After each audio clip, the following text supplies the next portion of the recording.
మొన్న 5 రోజుల కిందట అన్నమయ్య జిల్లా కలెక్టరేట్ దగ్గర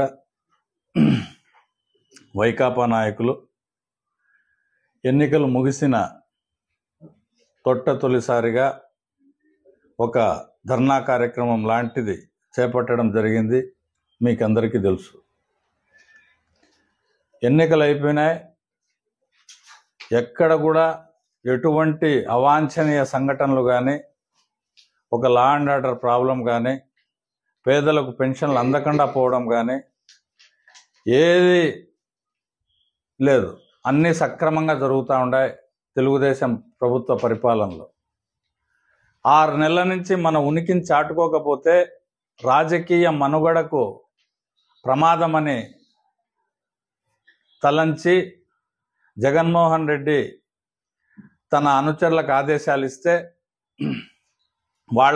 వాళ్ళంతా జిల్లా కలెక్టర్ కార్యాలయాల దగ్గరకు వచ్చి ఒక ప్రజలకు అబద్ధాలు చెప్పే కార్యక్రమం చేపట్టి దాన్ని ఒక ధర్నాగా వాళ్ళు చెప్పుకుంటున్నారు. నేను ఈ ధర్నా కార్యక్రమం చేసిన వైఎస్ఆర్ కాంగ్రెస్ పార్టీ రాష్ట్ర ప్రధాన కార్యదర్శి గడికోట శ్రీకాంత్ రెడ్డి గారిని కానీ, లేదా జిల్లా అధ్యక్షుడు ఆకేపాటి అమర్నాథ్ రెడ్డిని కానీ, మిగతా నాయకులను సూటిగా అడుగుతా ఉన్నా. తెలుగుదేశం పార్టీ తరపున, ప్రజల తరపున ఈరోజు రాష్ట్రంలో అన్ని వ్యవస్థలతో పాటు విద్యుత్ వ్యవస్థ కూడా సంక్షోభంలో ఉండడానికి కారణం మీ నాయకుని ప్రవర్తన కాదా?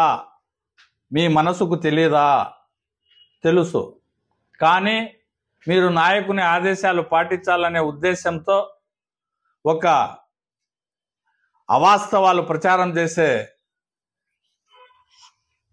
ఉద్దేశంలో భాగంగా మీరు చేపట్టిన ధర్నా అపహాస్యం పాలై ప్రజలు మిమ్మల్ని, మీరు చెప్పిన అబద్ధాలను, మీరు చేసిన మోసాలను తిరస్కరిస్తే మళ్ళీ మీరు అదే విధానంలో ప్రజల ముందుకు రావడం ఈ ప్రజాస్వామ్యంలో మంచి పరిణామమేనా? మీలో మీరు ప్రశ్నించుకోండి.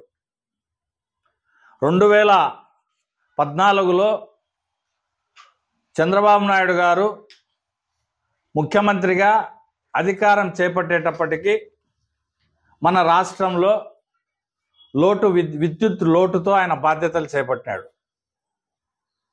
ఆయన బాధ్యతలు చేపట్టే నాటికి విద్యుత్ లోటు ఉన్నింది.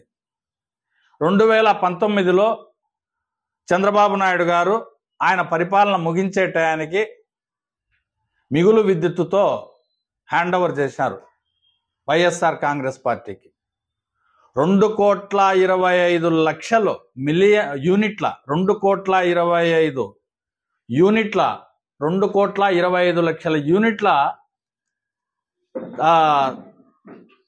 లోటుతో బాధ్యతలు చేపట్టిన ముఖ్యమంత్రి చంద్రబాబు నాయుడు గారు మిగులు విద్యుత్తును మీ చేతికి హ్యాండ్ ఓవర్ చేస్తే 2019 నుంచి మీరు పరిపాలించిన విధానం కక్షపూరితం, అవినీతిమయం. వీటి కారణంగా ఈ విద్యుత్ బోర్డుకు ఈరోజు కష్టాలు వచ్చినాయి. మీరు సాగించిన విధానమే కదా దీనికి కారణం. మీరు వినియోగదారుల మీద ఎంత భారం వేసినారు? 5 సార్లు, 10 సార్లు, 5 ఏళ్లలో మీరు 10 సార్లు విద్యుత్ ఛార్జీలు పెంచినారు. దాని ద్వారా ప్రజల మీద 32,000 కోట్ల రూపాయల భారం వేసినారు. మీరు ఈరోజు తెలుగుదేశం ప్రభుత్వాన్ని మాట్లాడుతున్నారు. మేము అధికారంలోకి వచ్చినప్పటి నుంచి ఈ రోజు వరకు కూడా ఎప్పుడే కానీ